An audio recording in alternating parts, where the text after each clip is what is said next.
Tsi pour accompagner les sauts des Allemands. Tiens, Tsi, c'est le nom d'un nouveau podcast. Et même le podcast francophone de saut à ski et combiné nordique. Chaque semaine, retrouvez résultats, analyses, statistiques et même des interviews passionnantes dans Ziiiiiiiiiiieh.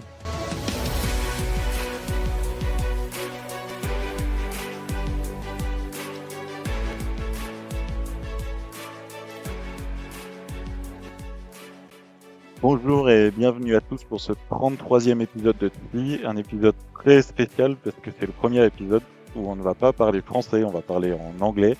Et pour une très très bonne raison, on a un invité allemand qui travaille et qui est un insider du monde du saut à ski. C'est Luis HOLUCH, donc je passe tout de suite à l'anglais pour discuter avec Luis et on espère que ça va vous intéresser. Hi Luis, good evening. Bonsoir Romain, thank you. So, thank you. Bonjour, bonsoir. And so I just say that you are inside the world of ski jumping. That's why we want to talk together this evening. Can you just do a short introduction? Who are you? Yeah, my name is Luis HOLUCH. I'm 28 years old and I'm a sports journalist from Germany actually. I got into ski jumping at very early age when I was just like sitting at home as a kid and watching it on TV. And back then, obviously, the big heroes in Germany were Martin Schmidt and Sven Hannawald. So that were my idols from very early on. And since I had no chance to actually practice ski jumping myself, but always admired the sport, I was thinking like, yeah, I'm not gonna be a professional athlete, so why not be a journalist? And that's how I made my way into that genre sort of. And I'm a freelancer, so basically working for different companies and organizations. And I'm glad we met and have a nice talk about ski jumping now. Yes, thank you. And you already answered a few questions. So one of the questions was why you like ski jumping, and so you are really lucky in Germany to have famous and really great ski jumpers. And are you in a region where people practice ski jumping, or from the TV you saw it first? Yeah, I mean, my hometown, Bielefeld, is located at 100 meters above sea level, so we don't have real mountains here, barely snow. So I don't think there's anyone in that region practicing ski jumping. But the good thing is only around 1.5 hours to Willingen, for example. So it's not that far away from mountain regions, and that's actually the closest connection I have with the sport. Otherwise, obviously, I have quite some distance to go to see any mountains or ski jumping hills. And what I am curious about is when you were a kid in Germany, do you speak of ski jumping and ski jumpers as we speak of football players or handball players? Are the jumpers really famous, or it stay in a small box? It has changed over times. I think back then when Schmidt and Hannawald were like, let's put it like the Backstreet Boys of winter sports, sort of. They were really popular in Germany, so I think like it wasn't that rare that like 10 million people were watching ski jumping back in the day at like regular World Cup competitions. So they were really, really famous back then, even in regions where they don't have any mountains. Nowadays it got a bit less, but still ski jumping is like in the top 3 of winter sports, at least here in Germany. And overall, all sport, is it in the top 10 or? Yeah, top 10 for sure. Yeah, definitely. Okay. And so you just work for skispringen.com, so the most famous website for ski jumping in Germany, and not far to be in the world, because for people like us, we are really keen we are really happy to read news from your site? Is it a site with a great audience? If you meet someone in Mühlenkopf, Chance, you say I work for Schiffringen.com, they know this site. Yeah, absolutely. And it's somehow funny that it doesn't really matter if it's like people from the inside circle of ski jumping, so like people working at the ski club or officials, athletes and coaches, but also like just regular, not even regular fans, like people who go like to a ski jumping event once a year or something, which is not that much in Germany. So yeah, people know this site, and I think over the past couple of years it also has grown. So we notice it a lot, especially during Vorhits tournament, that sometimes we have so much traffic that the website is actually collapsing from time to time, also depending on what is going on there. So yeah, I'm working there for almost 5 years now, and yeah, it went pretty good so far. And your second activity, I know from you, is the Flugshow. So you're the host of the most famous podcast about ski jumping in Germany, and I can say to you that you're a great inspiration for us. That listening, I was listening the podcast Flugshows, and I told myself it's so nice to speak about ski jumping. I want to do the same, and so thank you for that. And you have pleasure to record the podcast Flugshow every week. Yeah, thank you. First of all, I mean it's great to hear to be an inspiration for others, especially in other languages. Even though, as especially the listeners might have noticed, my French is not good enough to participate in a proper ski jumping talk, but it sort of was like a quick idea during the first COVID lockdown. We were thinking like, it's hard to cover ski jumping in the way we used to, but we absolutely love talking about it, and there was no ski jumping podcast back in the day about it. So we the three guys of us, so Tobias, Gernot, and myself, we knew each other from another podcast project, and then we're just like, we have so many things in common, and we really like to interact and also have like different pieces we can add to this project. So why not starting our own? That's how we started it, and ever since we covered basically everything that happened in the World Cup, and also in the off season tried to like give people some nice ski jumping content. And currently we are also working on some projects for this coming summer. So we are having a short break, but we will be back very, very soon.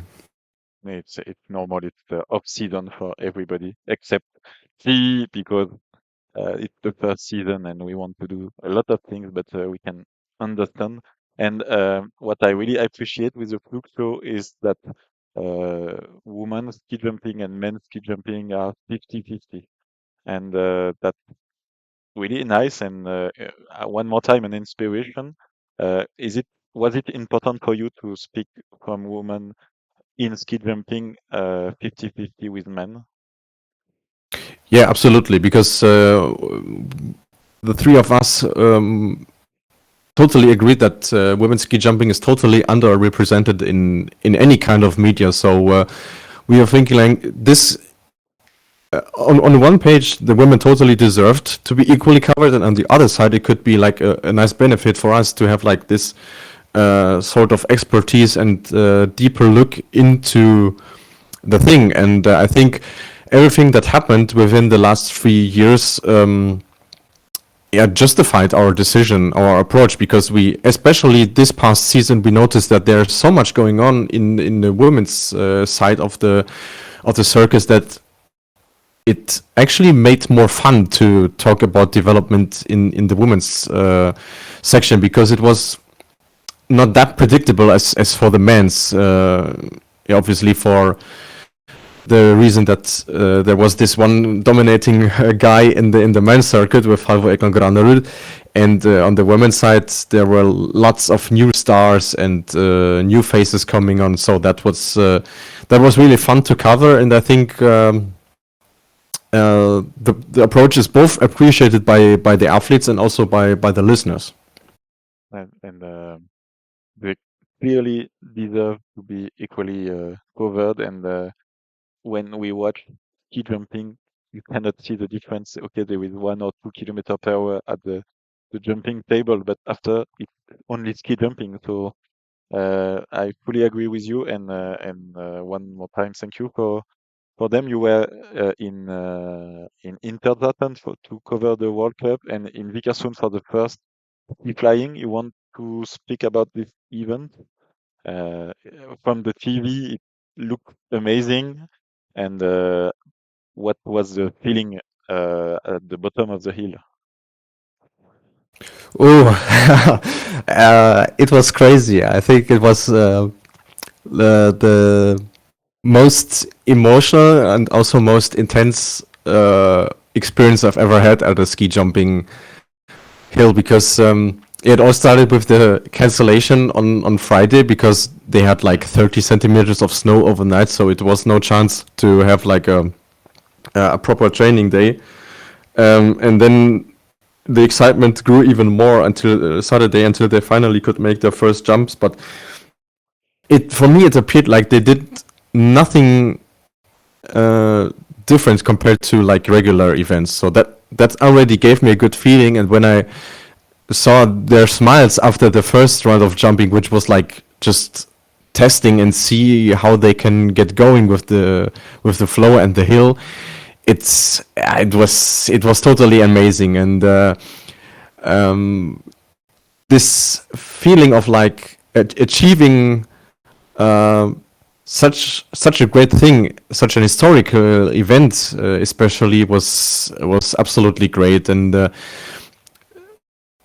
I had no idea what to expect before, and I was totally overwhelmed still. And it was absolutely great to have been a small part of it, especially because the organizers took really, really great care of media, and it gave us really, really nice access to basically almost everything, so we could see how the jumpers were warming up, for instance. And I was also able to watch a couple of jumps like next to the hill from the judges tower, which was totally insane to see them soaring past you. So yeah, overall it's 2 months ago, but it's still hard to realize what happened during that weekend.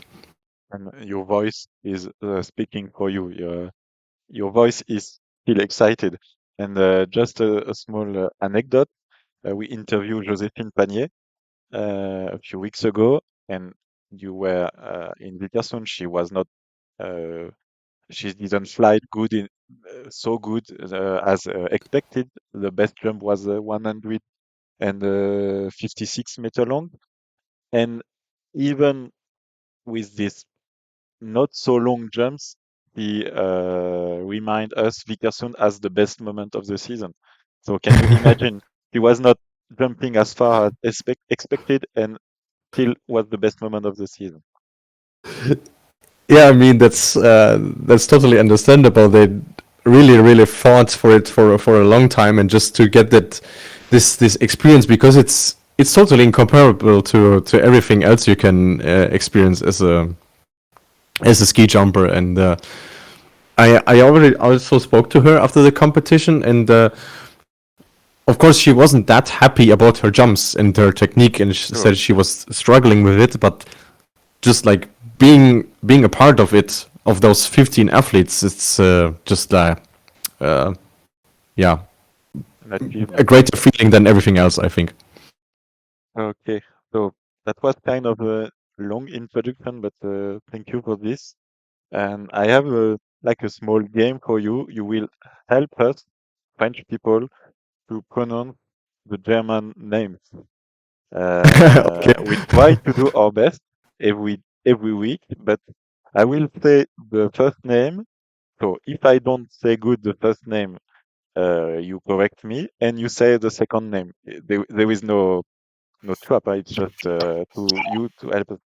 Hi, Will. You join us, Yes, sorry. I thought it was tomorrow. Sorry. but no big deal. We just did the introduction and we are going to the pronunciation. So it's good that Okay. you are here to listen. So, Luis, Marcus, Eisenbichler. okay, Karl, Geiger. Konstantin, Schmied. Stefan, Laie. und I have in mind Philipp, Raimund. okay, oder Felix Hoffmann. Hoffmann, okay. Let's switch to the woman. So the first one is Katharina. Well, now we have to say Schmied. That was the next question. So and okay, so she will change her name. Yeah, exactly. She married her longtime boyfriend, and his surname is Schmied, and she took it over, so she will be Katharina Schmied for the new season. Okay. I really like Althaus. This name was. I like this name, Althaus, vieille maison, if you translate in French. And okay, so it will be Katharina Schmidt, Selina. Freitag. Alors, Pauline, Hessler. Julian, Seifert. Anna, Robrecht. okay, und Josephine. Laue. Okay, so Will, we are not so bad. No, I mean the names you said were absolutely accurate. Okay, it's good for us to. Und Eisenbichler, you say, because some Eisenbichler, yeah. Bichler, some people in French say Eisenbichler or something like this. So Eisenbichler. So that was the funny part, but you help us. So I go back to the question about general ski jumping in Germany. You already talked about this a little bit earlier, but if you are in Berlin, you meet someone in the street and you ask him to speak about one ski jumper and one ski jumper woman. Mhm. Everybody can say names. Maybe not everybody, but I think if you like ask 100 people, I would think like 60 to 70 would be able to name at least one name. Yeah. So, Will, if you have the same feeling as me, I will say in French, 1%. So you can see the big difference with France. You already talk about the TV audience, so it's millions of people every weekend. Mm-hmm. Yeah.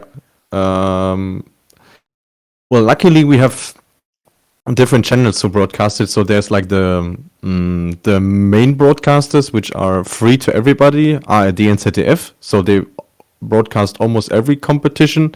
And then we also have Eurosport, which at least broadcasts the men most of the time, sometimes also the women. So you can even choose on which channel you are going to watch. And let's go directly to the hill. Can you describe us what the feeling when you arrive in Oberstdorf, the 29th of December? What do you see? What do you smell? What do you listen? Can you tell us about this atmosphere? That's kind of hard because I've never been to Oberstdorf on that very day. To Willingen, so and Okay, well, Willingen is a very unique case, even in Germany. It's, I mean, Willingen is like a very, very small village, so people actually have to walk to the hill. So there's like a big column, sort of people walking to the hill, and it's 30,000 spectators there. So it's a huge amount of people on a very, respectively, very, very small area. But you see lots of flags German flags, lots of hats, very mixed audience. So like from young kids until maybe mid 70s or even 80s. So it's a very mixed audience, but overall I think it's like the biggest ski jumping party you can imagine. So maybe Zakopane and Planica are comparable to it, but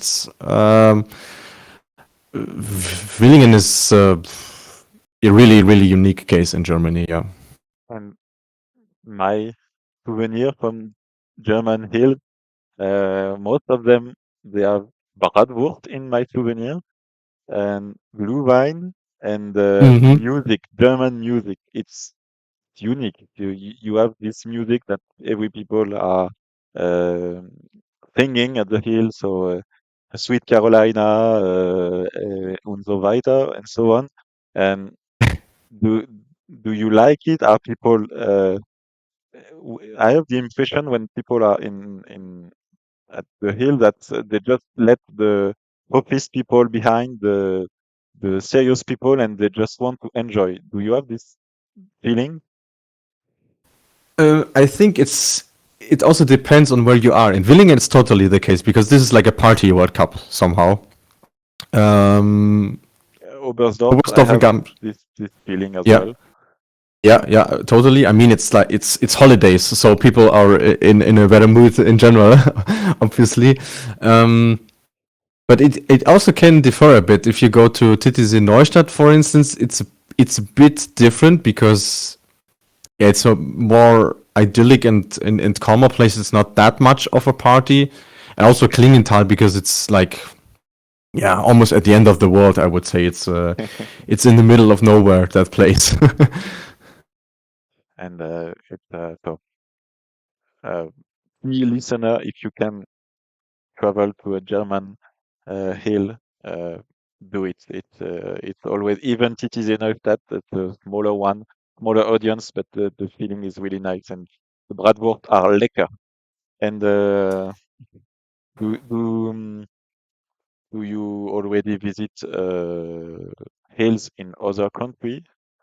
Do you already have better atmosphere than in German one? My favorite place to go to is Planica, I have to say, because I mean, the surroundings, then also the atmosphere created by the audience and also by the stadium team, especially the stadium announcer. He's a really big legend. So just imagine if there was actually a French guy jumping there, he would be announcing him in French, naming his distance in French and also his current rank, and even tell some funny stuff about it. So this is like top level. This also can't be reached in any other venue in Germany. And I also have to say, I never was a big fan of Vikersund on TV, but I got a totally different impression when I was on site. It was a much nicer place than I imagined before. It's surprising what you're saying because people here say it's Courchevel, the best venue. So I'm kind of surprised. We just wait for Courchevel to be at the World Cup, the winter as well as the summer.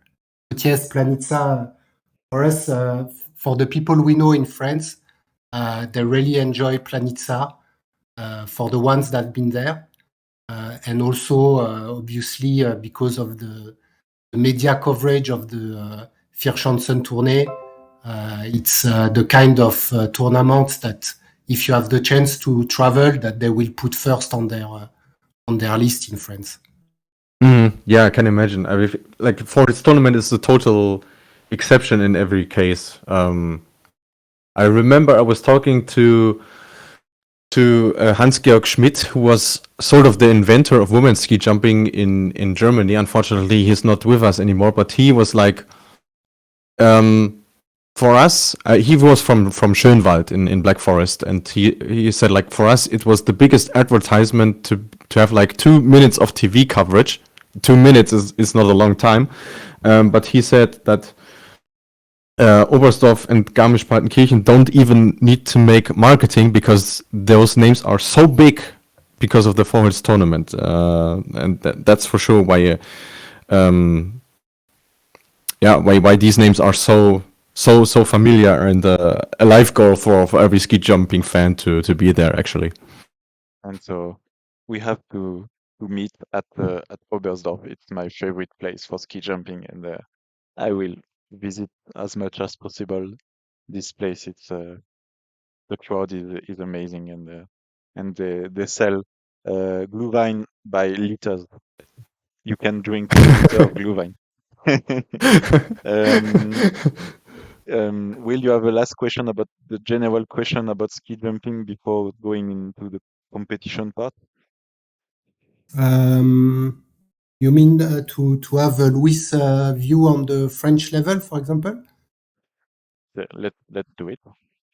So Luis, we'd like to know, because obviously for us, we are closer to the competition, but what's your view about the French level, and maybe from an outsider, how would you explain the fact that, for example, this year there were no French taking part in the World Cup competition, and they hardly scored any points in the Continental Cup? Would be really glad to hear your view on this.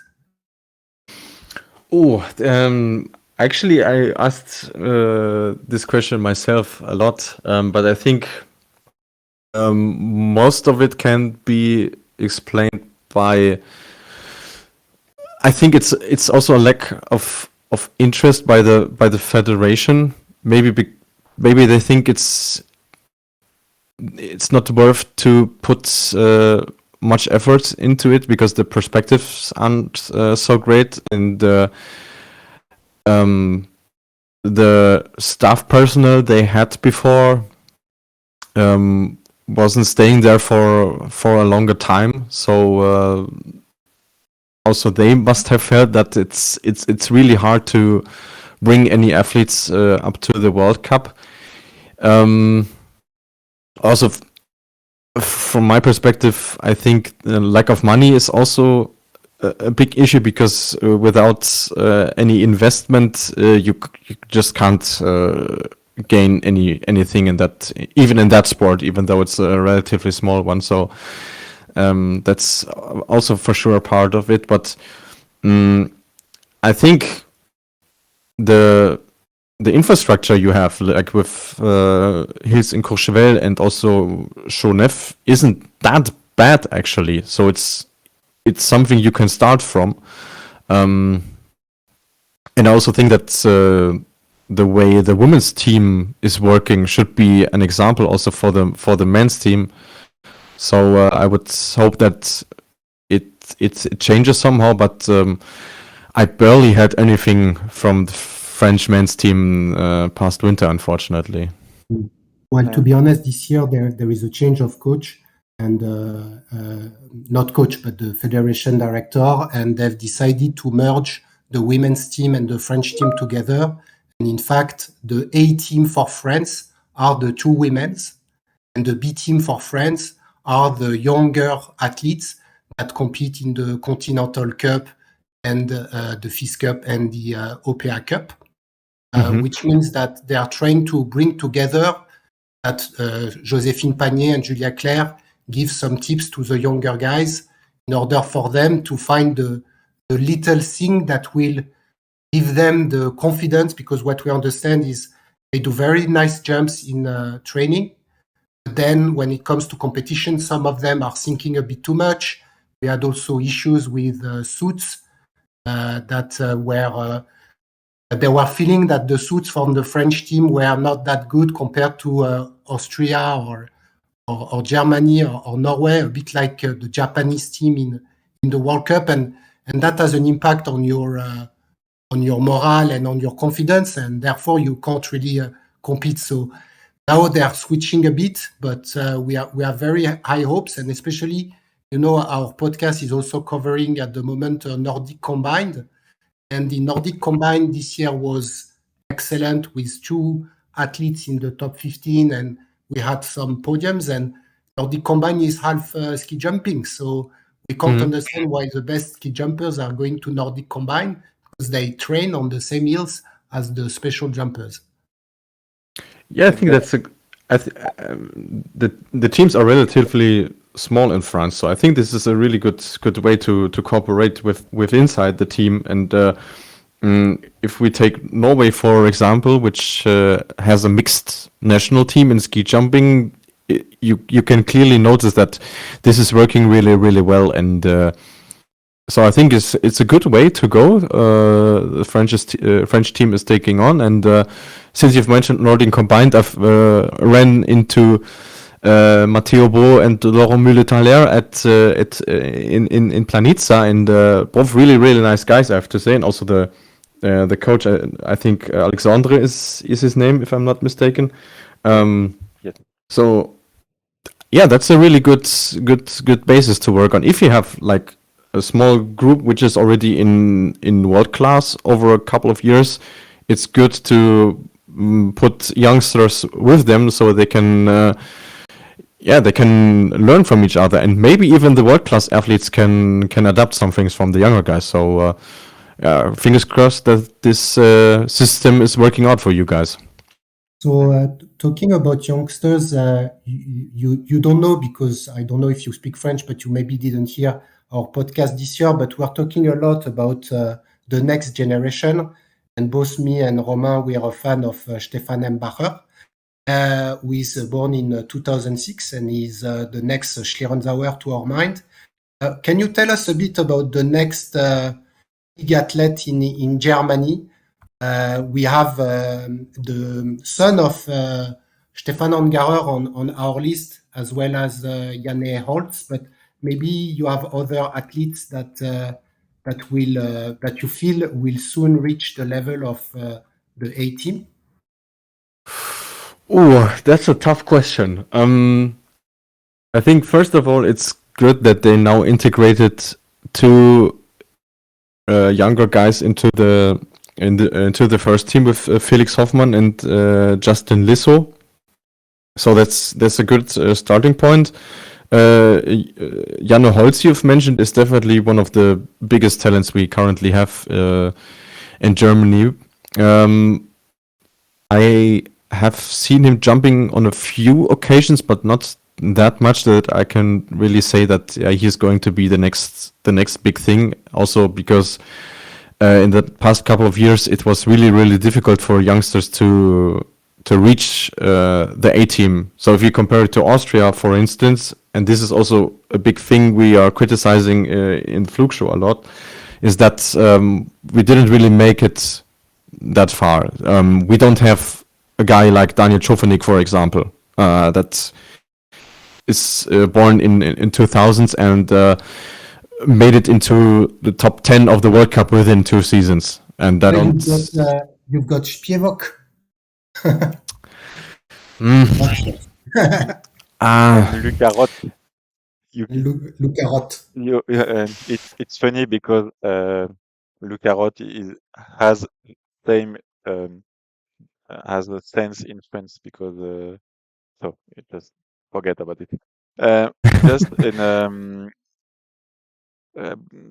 when you average jumper in Germany and average jumper in France, you will not have the same career. If you are in Germany, you have the best suits, the best shoes, the best skis, the best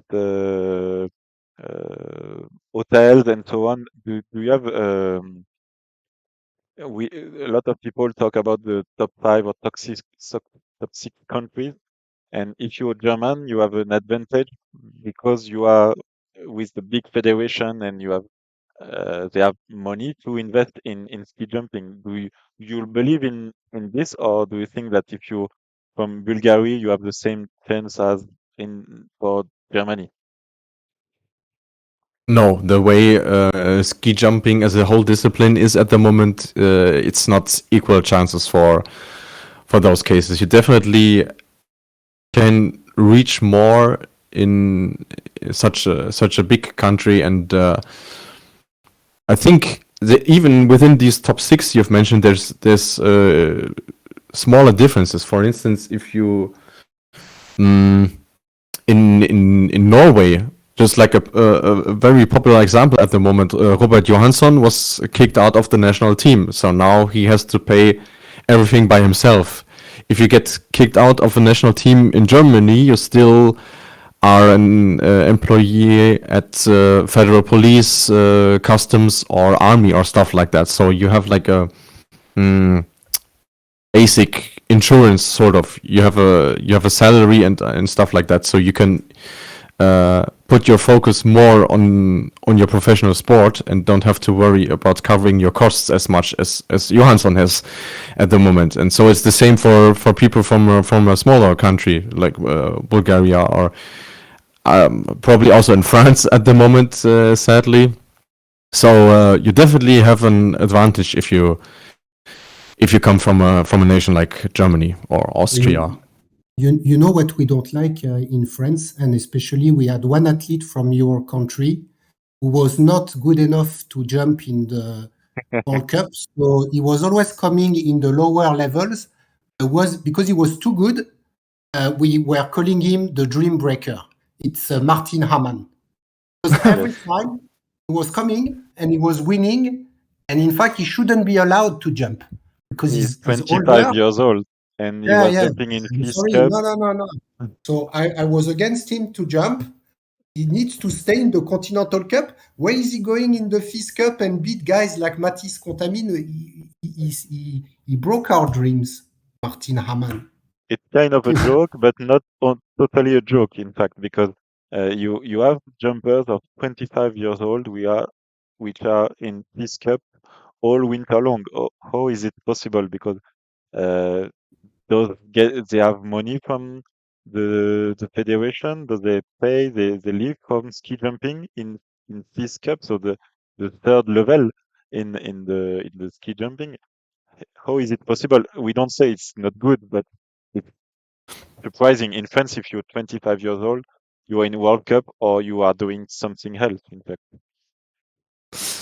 Yeah, I understand what you mean, and I also feel like it's not 100% right, because this should be like a development series and not a series for, let's say, people who previously jumped in the World Cup but are currently not good enough for it. So it's a spicy question, but in that case, it's like they are part of the squad system of the federation, and they nominate for those competition categories. So they say like 6 people go to World Cup, another 6 to Continental Cup, and who is the rest of it? Those guys above 20 can't go to Alpen Cup anymore, so they have to go to FIS Cup, and that's how it is sometimes. But it seems that so there were quite a lot of move between the World Cup and the Continental Cup. So, for example, Pius Paschke started in the World Cup, then he was demoted, and Raimund came in. But then it feels that, for example, the younger guys like Ben Bayer or Simon Steinbeicher, they are too young, and they won't the German coach won't give them a place unless they're really a huge talent. Do you agree with this or not? That they really, apart from Raimund, it takes time for the German because of the density and because of guys like Martin Hamann or I don't know, David Siegel. Because then what do you do with David Siegel and Martin Hamann? So you keep them until when? Until they get retired? Like Pius Paschke is going to jump again in Continental. So he's taken a spot from a younger guy. It makes like a traffic jam, no? Mm-hmm. Yeah, for sure. And yeah, like I said before, this is definitely a mistake which has been made in the past couple of years, and it also is the reason why, especially in last summer, so like 1 year ago, there were like, I think it was 10 jumpers who retired because they were like, yeah, we jumped in Continental Cup for years and don't see any chance to reach the World Cup level because we don't get any chances. So it's also up to a head coach in that case. And but I feel like he realized that he made a mistake, because otherwise Hoffmann and Lissow wouldn't have been nominated to the A team now. So maybe eventually something is happening, but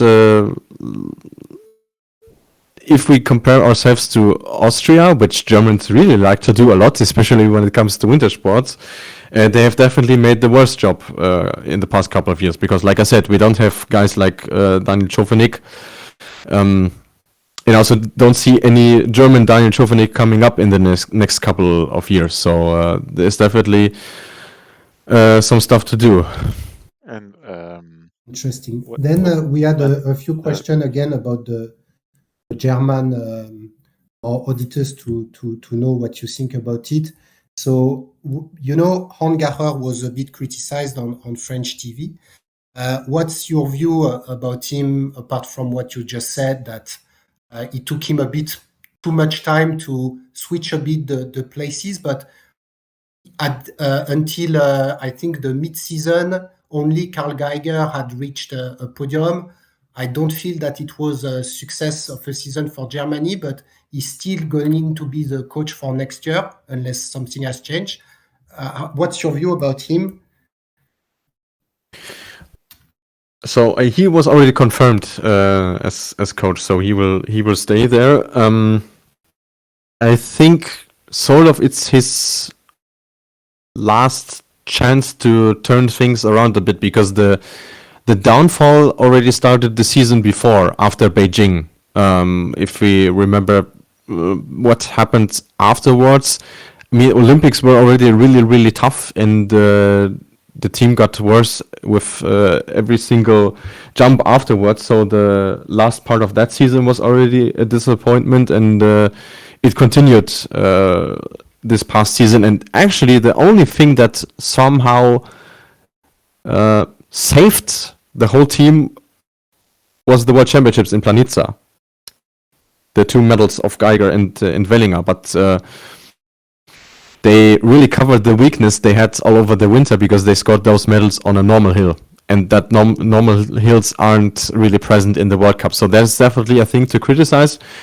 But I also understand why the federation is giving him another chance.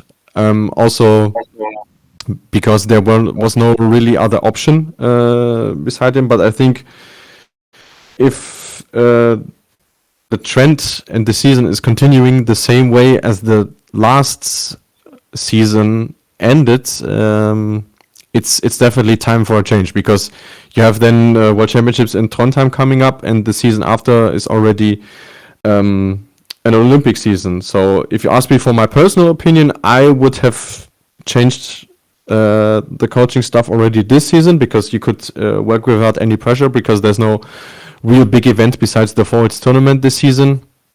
But I also understand why they didn't do it. But so what will be the role of Werner Schuster and Ronny Honshu in the new team? So Ronny Honshu is going to be the new B team coach.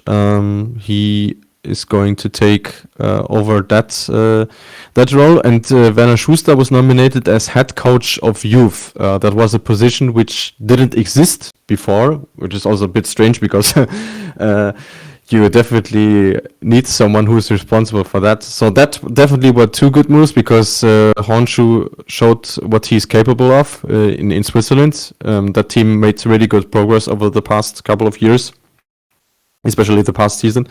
And Schuster said he didn't want to work as a head coach for now, but he worked in Stams at the Skigymnasium there, so that's definitely a good pick they have made with him. So we will write in the papers that Honshu is the next coach for Germany. Thank you for the information. And we had a discussion during the season, and it will be nice to have your feeling. Hangacher doesn't look really friendly. He's probably really good and competent, and had a lot of skill to learn ski jumping to someone. But he doesn't look really friendly. He's not smiling a lot. And if we compare to other countries like Norway with Stockel, Poland this year with von Bichler, Austria with Wiedezel, they all look smiling, nice people. We have the impression that they care about the mind of the jumper and not only the skills. Do you have this feeling, or is it not true? I think there's two versions of Horngacher. There's Horngacher in media and like representing. On his very good days, he can be a really funny guy and also make some jokes, but you easily notice if something isn't working according to his plan. So he's not really good in hiding that. But on the inside, from what I've heard from the jumpers, that he was a world class ski jumper before, so he knows what the guys are going through. So that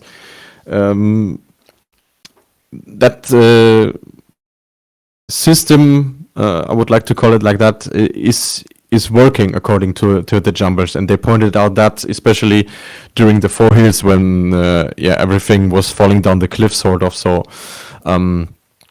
I think he could work a bit on his communication with media and also with fans, but I think on the inside, when it comes to coaching and also be a psychologist somehow, I think he's definitely a very skilled guy. Okay. Okay, thank you. And you introduce it. One of the main question we have from friends is, what's wrong with the Vierschanzentournee? What's wrong with the Four Hills tournament? 21 years without winning in Germany. Most of the years, your jumper have good performance in Oberstdorf. Severin Fron won. Karl Geiger won in the last 5-6 years. So what's wrong and what is avoiding you to win one more time? Ah, well, obviously, there's not just one reason, and it's not the same every single year. I think Freund is definitely an exceptional case because if he didn't jump against Peter Preutz in that season, he would have won the Falls tournament in every other season with the points he scored there. He was really, really strong that year, even though it was the year after his overall World Cup victory. But other than that, most of the time, it's either they start to feel the pressure already during or at the latest in Garmisch-Partenkirchen, which is also very, very tricky hill, especially for those stereotypical German jumpers. So not that strong in flying, but only on the athletical side. And this is definitely a challenge for German jumpers on that hill. But at the latest then in Innsbruck. And this is one of the biggest mysteries in ski jumping, I feel, because especially both Geiger and Eisenbichler showed that they can jump really, really good in Innsbruck, because otherwise they wouldn't have won medals, World Championships medals. So this is something I really struggle to explain with, but I think overall the hills are too different for the current stereotypical German jumper, which I tried to describe before. You introduced my next question. It's perfect. We don't speak together before, but one of the question was, okay, why German jumpers are pushers? They just push really strong and they don't fly so good. We agree with you. Karl Geiger is ski flying world champion, but it was a winter ski flying, no front wind, no heat wind. But why is it from school, ski jumping school, that your jumper learn to push a lot, and why you have so it's you know that you say Slovenian, they fly. You say German, they push. And is it a strategy from the federation? Is it because the coach only know to teach how to push hard? Can you explain us this point? um, there was actually a period where it was different. That was at the time when Schuster was, I think it was Schuster was still head coach, and he noticed that they had some issues with flying style and flying position, so they hired Roy Jökulsøy as a flight coach, sort of. And at the time he was there, the guys totally improved. And as soon as he left, things went back to status quo, so as it was before. I know that especially in clubs in Baden-Württemberg and also partly in Bavaria, that they really focus on the takeoff technique, and they tend to forget that flights is an equal part in ski jumping. So yeah, that's definitely a weakness in the current system. I don't think it's like totally intentional, but they focus a bit too much on the takeoff from what I know. But if they find a new Jökulsøy, I would say things can turn out different, because also Jökulsøy, who is now a coach of Swedish ski jumper Frida Westman, showed what improvement in the flight can make, because he basically made her jumping on a World Cup podium. So if there's any other guy who can teach the boys flying as much as he can, I think things can go better pretty quickly. Because in women team, Katarina Althaus, because she was still jumping as Althaus, is a good flyer. She has a good fly position, and she increases her speed while flying. Mm-hmm. Yeah, I think it's sort of a natural talent of her, because she's also, just like not thinking about it. She's just going with the flow, going straight forward. And I also think that with Maximilian Mechler, who is actually somewhat a decent ski flyer, they made some tweaks in her flight system, so she reached the level she had previously before. So and the most impressive improvement actually in the women's team under Mechler was by Selina Freitag. She decreased the gap between the body and her skis by like more than 50%, and it had a huge effect on her results this past season. She was really impressive in flight, and not impressive at landing. And we had a discussion every weekend, Will and I, to say what was the position, the result of Selina Freitag with a good telemark. It was kind of, at the beginning was funny, but at the end of the season I was sad of saying, okay, this time she was fifth or sixth, and with a good telemark with 2 or 3 points more, she would have been one more time on the podium. Is it something that she will work? You had discussion about this? Is it possible to speak with her or with the coach about this point as a journalist? Yeah, for sure. Yeah, absolutely. They always speak openly about their weaknesses, and Selina knows really well that her first World Cup victory is totally overdue because of this weakness she has showed. That's going to be the biggest focus for the preparation of the new season. But apart from Althaus or now Schmid, they all know that's definitely their weakness, because I think Althaus or Schmid is one of the best when it comes to landing in the Women's World Cup. Yes, really impressive. And another tricky question: Do you know what Katarina was?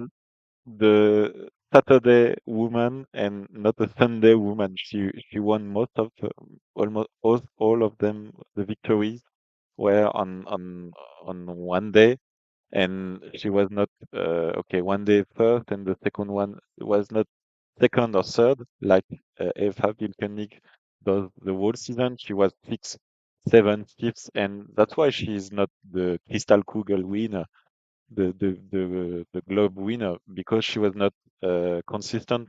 Is it something? Is there an explanation in Germany about this? Not as much as I would like to hear, because you are totally right. This is what actually cost her the possible overall World Cup victory, and we don't know if she is going to have another shot at. And I also think it's hard to explain, because if you won the first day and conditions are more or less the same, you should be able to repeat this, or at least not be first on the first day and be 15th on the second day. I think Hinterzarten was a pretty good example for that. But as I got to know her, she, if she reaches such a success as a World Cup victory, she wants to do it even better the next day, and she's not able to fully turn her head off and just go with the flow and just go out there and jumping. I know it's easier said than done, but I think this is definitely the key point in that case. Because she was able to win by 20 points.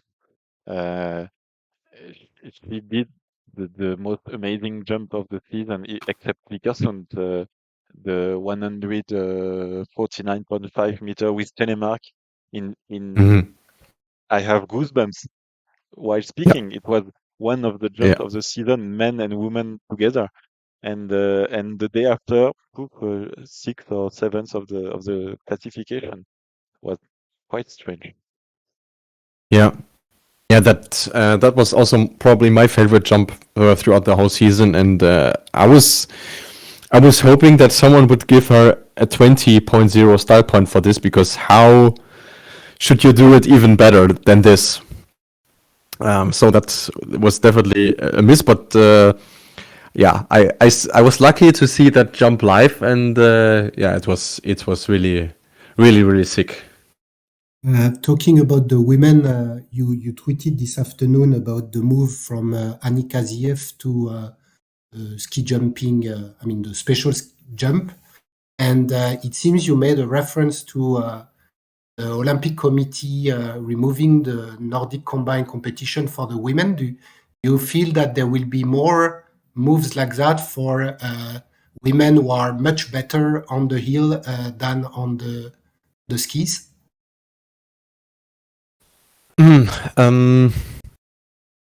That's also a tough question, because I think Ziiiiiiiieh is sort of an exceptional case, because I always thought that she was really one of the strongest ski jumpers in the Nordic combined circuit, and I actually expected her to make the move a bit earlier than even a bit earlier than this. But I can imagine something is going to happen like this if you take like one of the top 10 athletes from this Best Jumper Trophy. I can actually see that happen, especially when she's noticing that her ski jumping team isn't as strong, and she could actually become a participant in the 2026 Olympics, like Ziiiiiiiieh. She has great chances to be a part of that team, and probably even be better than the current specialized ski jumpers. So if any case like that is appearing again, but for us, the other case would be Ryota Yamamoto in the Japanese team, but for him, maybe this year it's possible, but before, the Japanese team was so good that it would be difficult to make a place. But I would say, with all the issues they had last year, Ryota is probably now could make the team, because to see him several times abandon on the skis just to secure the best jumper globe was a bit strange for a sport where you have two parts, one jump and one ski. Yeah, I mean, he would be like the next logical piece in the chain of, like, we had David Zauner before, Ansi Koivoranta, also Yevgeny Klimov, all guys who were able to win jumping rounds in Nordic combined and then were just like relegated to 15th or something in the cross country. I mean, of course, Yamamoto was still able to score podiums from time to time, but if the Japanese ski jumping team is continuing like this, as they did in the past season, there's definitely a chance for him. I totally agree with you. And for us, we hope the French stays in the Nordic combined because as good as they jump, I'm not sure they will win the Vierschanzen tournée, but we still have hopes that they may reach the top 5 in the World Cup at least. This spring, the FIS, the FIS, we move one quota, one jumper for the biggest team, as like Germany. So next year you can have maximal 6 jumper in World Cup. It was 7 this year. What's your feeling personally, and does the people inside the federation, the jumpers, speak about this? It's because we were speaking about traffic jam before for the A team, and this rule will make the traffic more dense. Yeah, absolutely, and this is also why I totally disagree with that new rule, because you don't help smaller nations by giving them a quota which they can't fulfill anyway. Why would Estonia need 3 quota places if they only have 2 jumpers?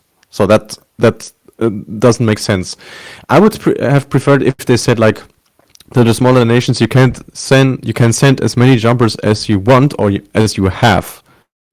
But with the rule they made now, of course, it's a bit easier for the smaller nations to reach like top 30, for instance. But overall, you also make the whole product less attractive, because if you erase one jumper of the top 4, top 6 nations, the overall quality of the whole competition will suffer. So I don't really like to see that change, and of course, they will try it in the Summer Grand Prix, but I sincerely hope they will notice that this is not the way to go. But we totally agree with you, because in France we have 3 quotas and we never fulfill them. So you can give us another one. If the team is not good enough, they won't be sent and just finish last. But what we hope, Romain and myself, is that the Continental Cup is given a bit more emphasis, because if you have one more jumper from each of the nation, it means that the level is already high, because we did some stats with Romain, and every time you had a guy coming from the Continental Cup, he was always making points in the World Cup. And it means that the level of this will increase, and therefore the big countries like Germany, Poland, Austria, and I would say for us the best would be that Eurosport get the deal, and that they show it on TV, and maybe this competition would be like a counterpart to the fact that you would lose one quota. That would be the trade-off, give a even bigger for the Continental Cup.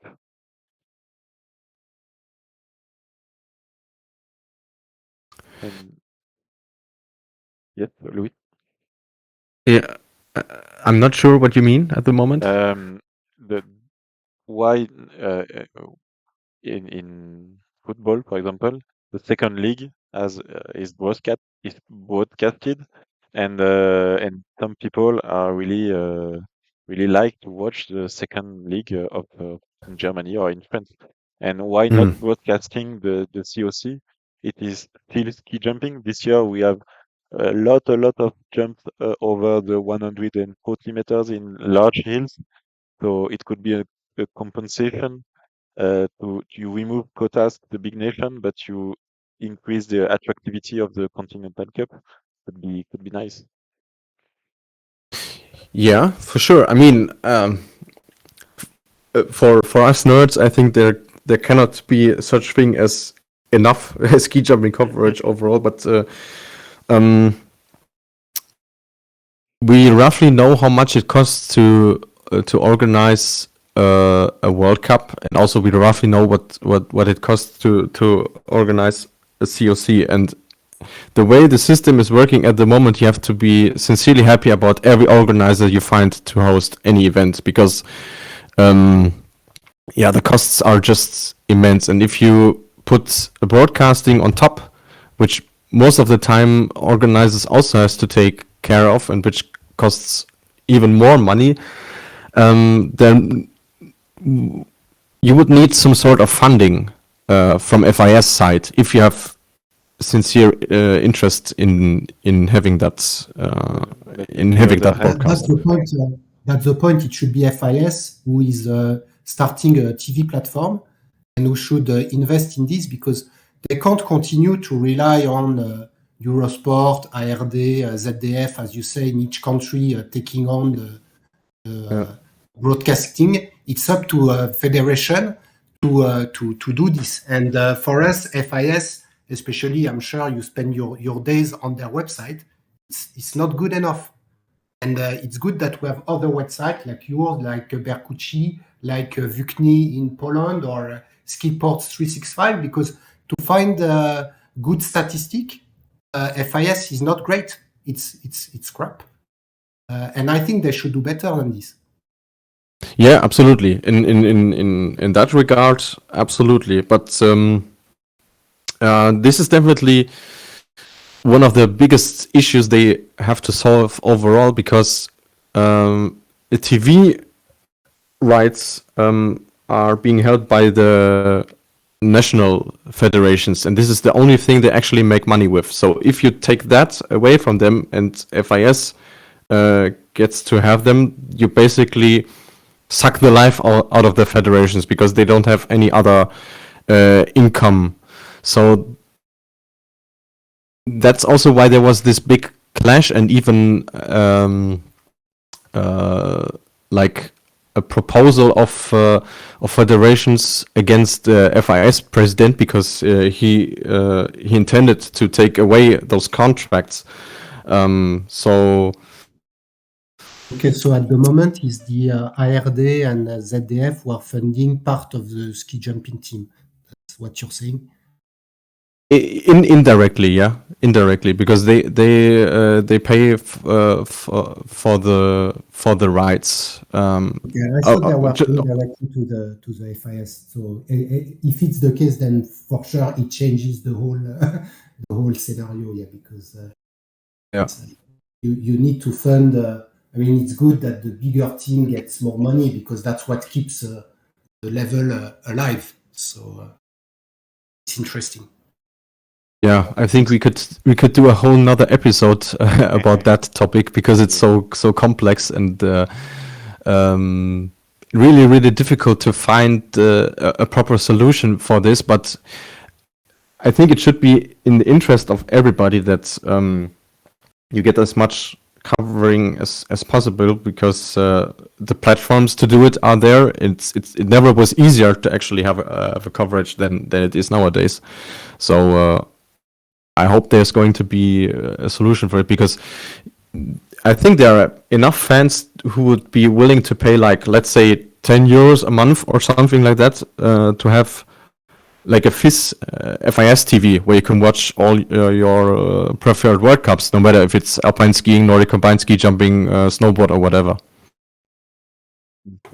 And if you count the people from Poland, you already can pay, because they are really involved in ski jumping. Probably one of the last question. The woman Vierschanzentournee, the woman 4 hills tournament, is going slightly in the good direction. Do you have news? And we saw the program that Oberstdorf and Garmisch will be in the World Cup during Christmas time. it's a good step. Do you have a feeling about this? Well, first of all, I think every World Cup on a large scale is making a women's World Cup more attractive than it already is. So that's a good thing. But I'm not a fan of this mixed order, because you will easily confuse people if the women start their it's not a tournament at that time. Like they're serious. Let's put it like this: in Garmisch-Partenkirchen, and the men are jumping in Oberstdorf. And then there's 2 New Year's competition. Of course, the classical one in Garmisch-Partenkirchen, which is totally set. And then there's also a New Year's competition in Oberstdorf. So that's... I have very, very mixed feelings about this. And I think the way they did it now is because they didn't have any other choice. But at least the German side is pushing for it in contrast to the Austrian side. So basically, they are hindering the women to have a forwards tournament as early as this next season. Okay, Luis, do you have something else you want to talk about with us?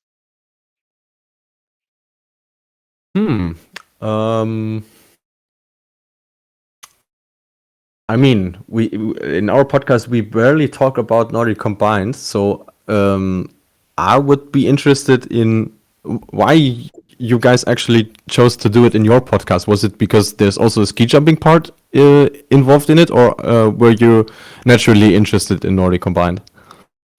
It's a good question. We have different views, Luis. We are 2 different persons. In my opinion, the answer is not easy. Just French Nordic combined are good, and we had a lot of emotion in the past with Jason Lamy-Chapuis, and we have a Olympic champion 30 years ago. So it's the main sport with ski jumping in France is Nordic combined, and we have shown up the World Cup in shown up. So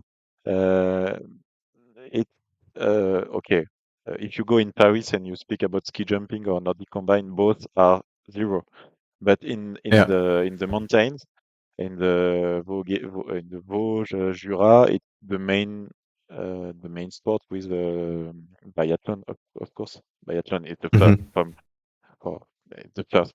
But it's an important sport, so it was because we have good results for French people and we feel involved because I want to support the sport. It's a discussion always with Will and I. I want to support it to stay in the Olympic program. We don't have influence, but if we are 0.0001% a good reason to stay in the Olympic program, that could be nice. Okay. The big difference between you and us is you're a professional, and we just started this. And to be honest, in the beginning, we said we would do ski jumping, and then we had fun, so we said Nordic combined. And then Romain told me, "Oh, you don't watch the Nordic combined women? It's fun. Watch it." And that we spoke about it. So all in all, it's just discovery. But at the end of the day, what we want to do is to bring as much analysis as we can. And today, our podcast lasts as long as yours, probably even longer, because we go in so much detail and even cover the national events in France. So we have to see next year how we cover each discipline, or if we focus on some rather than others. But that's where we have different views and different way of how we like the sports. So we'll see next year. And that's not. Sorry, Luis, you want to say something? Yeah, I just wanted to add that this is actually the nicest thing about podcast as a medium, because you can basically choose whatever topic you want. and have no limits in terms of duration or something like that. Yes, it is. And just to come back about Nordic combined itself, I'm always sad because it's one of the most exciting sports in winter sport. The jumping is always nice to watch, and afterwards you are the best jumper before, and the big guys, the tall guys with heavy legs trying to come back, and you have a sheep and a lion, and the sheep want to stay alive, and the lion is coming back. But this time he can because the snow is wet, so it is an advantage for the cross country skier. And this time it's a flat cross country, and it's an advantage for the ski jumper guy, and so on. And it's really exciting at the beginning of the race. Okay, you have Jarl Magnus Rieber, but most of the time you cannot say the three people in the podium. In ski jumping this year, with 5 guys, we did the statistic. It was like 60-70% of the podiums with 5 guys. In Nordic combine, if there are groups, sometimes not group. If you alone, you will have no chance against a big group, and so on. And I really find the cross country races really exciting.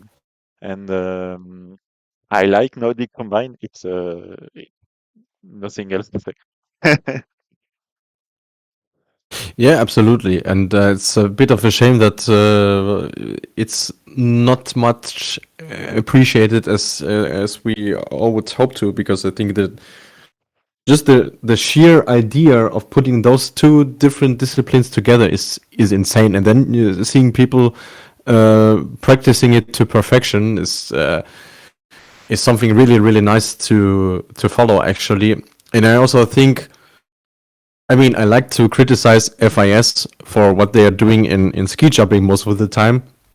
But on the other hand, I think the FIS officials in Nordic combined have done a great job in the past couple of years, and also the way they represent the sport, and also on social media is really cool. So I would hope that interest and appreciation for that discipline is getting higher in the next years.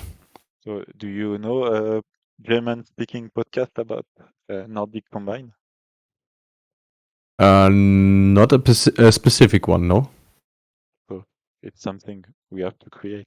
And there is some guys in on Twitter. There is a guy from Poland which is really crazy about Nordic combine, and is doing all the stats, all the information in every language, and this guy is really impressive as well. Yeah, they should be hopping onto the board as well then.